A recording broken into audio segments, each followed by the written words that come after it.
Number 5, Number 4, Number 3, Number 2, Number 1.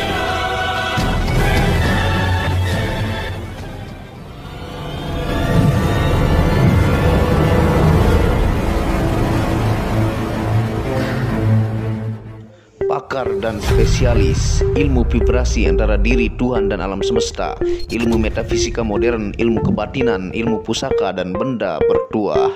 Update video terbaru dengan mengklik gratis, subscribe dan lonceng notifikasi gratis, dan selamat menikmati.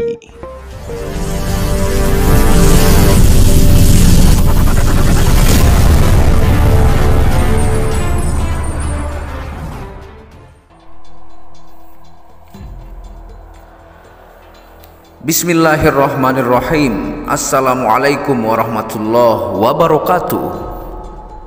Alhamdulillahirabbil alamin, wassalatu wassalamu ala asyrafil anbiya'i wal mursalin sayyidina Muhammadin wa ala alihi wa sahbihi ajma'in. Rabbi shrahli sodri wa yassirli amri wahlul 'uqdatam min lisani yafqahu qawli. Alhamdulillah, pada kesempatan kali ini bersama saya lagi dengan Muhammad Hamdan Al-Ghazali dalam Tauhid Metafisik. Pada kesempatan yang berbahagia ini, kita akan membahas tentang video Waliullah itu tidak ada tanda dan ciri-cirinya, hanya Allah lah yang tahu. Jangan tertipu sorban atau baju sobeknya. Tonton video ini sampai selesai supaya Anda mengerti dan tidak gagal faham penjelasan dari Muhammad Hamdan Al-Ghazali. Dari kitab Al-Hikam karangan Syekh Ibnu Athaillah As-Sakandari, kita akan melihat apakah ada ciri-ciri atau tanda seorang waliullah. Jawabannya tidak ada. Itu disembunyikan oleh Allah. Hanya Allah yang tahu. Kita tidak tahu kewalian seseorang. Bisa saja yang Anda anggap orang hina itulah orangnya. Bisa saja guru ngaji Anda, kiai Anda, atau orang pendosa sekalipun, kita tidak tahu. Allah Subhanahu wa ta'ala menyembunyikannya di semua mata makhluk, baik manusia, hewan, tumbuhan, bahkan disembunyikan rahasianya dari alam semesta ini. Kita akan bahas pada kitab Al-Hikam halaman 167 sampai 169, tanda kewalian. Kitab Al-Hikam halaman 167 yang artinya, Maha suci Allah yang sengaja tidak membuat tanda untuk para walinya kecuali sekedar perkara yang menunjukkan kepada Allah, dan Allah tidak akan mempertemukan dengan mereka kecuali pada orang yang dikehendaki akan wusul atau sampai kepada Allah. Sebagaimana telah diterangkan pada hikmah sebelumnya, yaitu Allah menutupi nur cahaya kewalian. Begitu juga Allah menutupi para wali-walinya dengan amal-amal zohir seperti bekerja, makan, minum, sakit, dan lain-lain. Jadi sangatlah sulit untuk mengenali waliullah itu, karena mereka juga seperti kita keadaan zohirnya. Syekh Abul Abbas Al-Mursi berkata, untuk mengenal waliullah itu lebih sulit daripada mengenal Allah. Sebab Allah mudah dikenali dengan adanya bukti-bukti kebesaran, kekuasaan, dan keindahan buatannya. Tetapi untuk mengetahui seseorang yang sama dengan kamu, makan, minum, menderita, segala penderitaanmu sungguh sangat sukar. Tetapi jika Allah memperkenalkan kamu dengan seorang wali, maka Allah menutupi sifat-sifat manusia biasanya dan memperlihatkan kepadamu keistimewaan yang diberikan Allah kepada wali itu. Dalam hadis qudsi Allah Subhanahu wa taala berfirman, "Para waliku di bawah naunganku. Tiada yang mengenal mereka dan mendekat pada seorang wali kecuali jika Allah memberikan taufik hidayahnya, supaya ia juga langsung mengenal kepada Allah dan kebesarannya yang diberikan Allah kepada seorang hamba yang dikehendakinya." Syekh Abu Ali Al-Jurjai berkata, seorang wali itu orang yang fana, lupa pada dirinya dan tetap baqo dalam musyahadah dan melihat Tuhan. Allah mengatur segala-galanya, maka karena itu terus-menerus datang kepadanya nur ilahi. Maka jika Allah menghendaki memperkenalkan kamu dengan walinya, itu suatu anugerah yang sangat besar yang wajib kamu syukuri. Karena dengan itu berarti Allah menghendaki kamu bisa wusul kepada Allah. Karena wali itu kekasih Allah, Allah tidak menghendaki selain kekasihnya berkumpul dengan kekasihnya. La ya'riful wali illal wali. Yang selanjutnya dari kitab Al-Hikam 168, yang artinya, terkadang Allah memperlihatkan kepadamu sebagian dari kegoiban alam malakut atau keadaan di atas langit, tetapi Allah menutupi dari kamu mengetahui rahasia-rahasia hambanya. Ada kalanya Allah memperlihatkan kepada walinya alam malakut, sehingga ia bisa mengetahui segala sesuatu yang gaib dalam alam malakut. Tetapi karena rahmat Allah kepadanya, tidak dibukakan padanya jalan untuk mengetahui rahasia-rahasia hati sesama manusia. Itu supaya tidak ikut campur dalam urusan dan kebijaksanaan Allah yang berlaku pada hambanya. Selanjutnya dalam kitab Al-Hikam 169,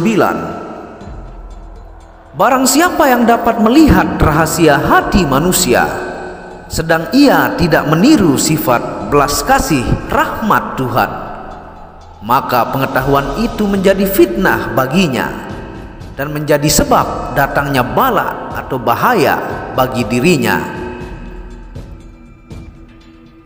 Orang yang tidak dibukakan kasyaf untuk bisa melihat rahasia dalam hati sesama manusia, itu termasuk karunia belas kasih dari Allah.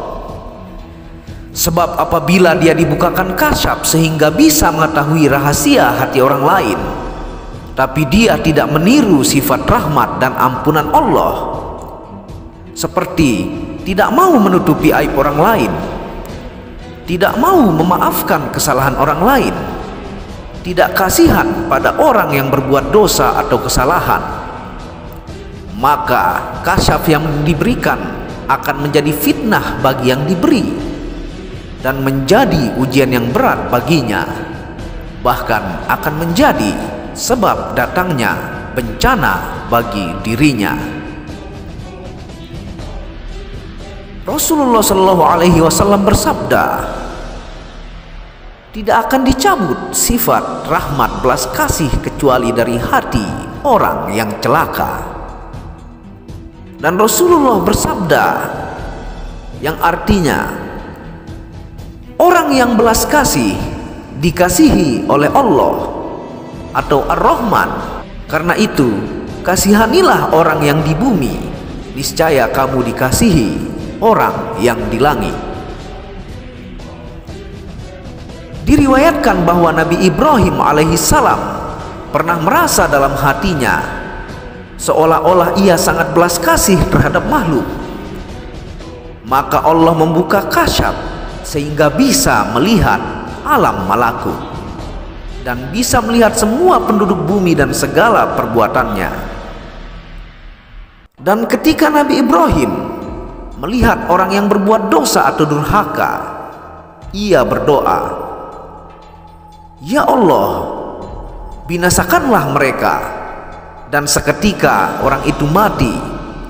Dan itu berulang kali dilakukan Nabi Ibrahim. Lalu Allah memberi wahyu kepada Nabi Ibrahim, "Hai Ibrahim, engkau itu seorang yang mustajab doa, maka jangan engkau gunakan untuk membinasakan hambaku, karena hambaku itu salah satu dari 3 golongan.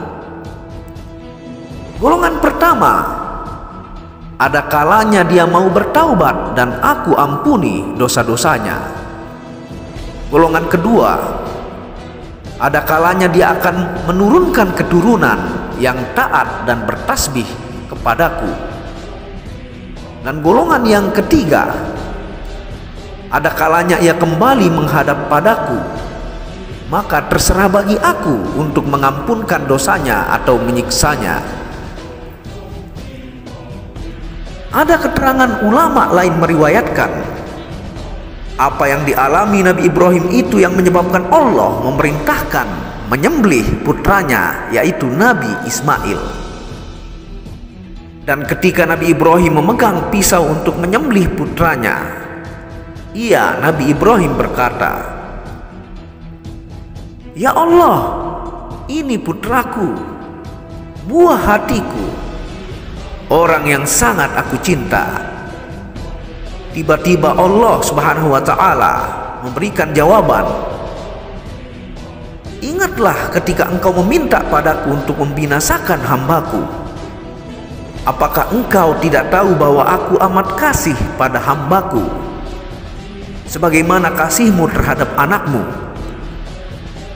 Maka jika engkau meminta padaku untuk membunuh hambaku, maka aku minta padamu untuk membunuh anak kandungmu.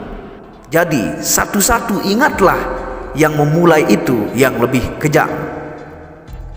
Kitab Al-Hikam 167-169 tanda kewalian. Nah, itulah bukti bahwa Allah selalu memulai ayat-ayatnya, firman-firmannya dengan Bismillahirrahmanirrahim, dengan menyebut nama Allah yang Maha Pengasih dan Maha Penyayang. Cintanya seorang ayah ataukah orang tua kepada anak jauh lebih kasih sayang Allah. Tuhan Sang Maha Kasih dan Sayang kepada hambanya melebihi cinta orang tua kepada anak-anaknya. Allah Maha Kasih dan Maha Sayang. Terima kasih sudah menonton video Muhammad Hamdan Al-Ghazali ini. Semoga menjadi berkah manfaat untuk Anda penonton video Muhammad Hamdan Al-Ghazali, terutama untuk saya pribadi. Ulangi video ini supaya Anda mengerti penjelasan dan makna dari video ini. Dan terima kasih sudah menonton. Jangan lupa kunjungi channel kedua saya, yaitu Tauhid Metafisik Channel, yang banyak membahas tentang ilmu mustika, pusaka, dan sejarahnya. Channel ketiga yaitu Maniak Akik Channel, yang banyak membahas tentang lengkap secara internasional gemologi, gemstone, secara aura, zodiak, dan metafisika modern. Dan channel baru yang membahas tentang keindahan batu bacan dengan kualitas-kualitasnya dengan harga bersahabat. Wabillahi taufiq wal hidayah. Assalamualaikum warahmatullahi wabarakatuh. Tauhid Metafisik Produk menjual baju-baju sufi sebagai pengingat kemurnian batin diri dan batin orang lain yang melihatnya, menyebarkan virus-virus cinta ketika memakainya dimanapun berada. Tersedia semua jenis ukuran laki-laki dan perempuan, baik panjang dan pendek. Harga promo murah dengan kualitas cotton dan sablon terbaik. Kontak admin, hubungi WhatsApp 0858 1688 0424. Inilah review baju sufinya. Baju sufi yang pertama, logo Tauhid Metafisik, lambang Tauhid, yang di belakang yang ada hanya satu.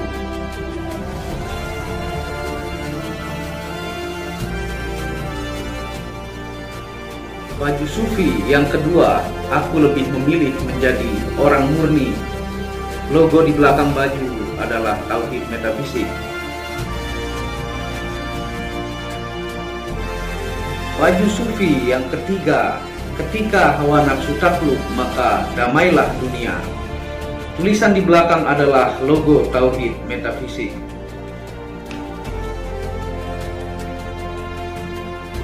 Baju sufi yang keempat, aku patah hati pada fananya dunia.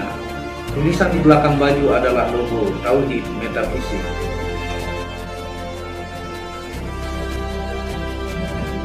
Baju sufi yang kelima, suara nuranimu bersih dan murni. Tulisan di belakang baju adalah logo tauhid metafisik.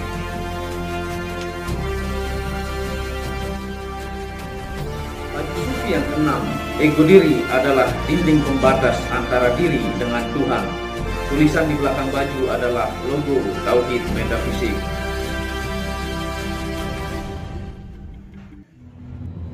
Segera pesan baju-baju sufi, stok terbatas. Terima kasih.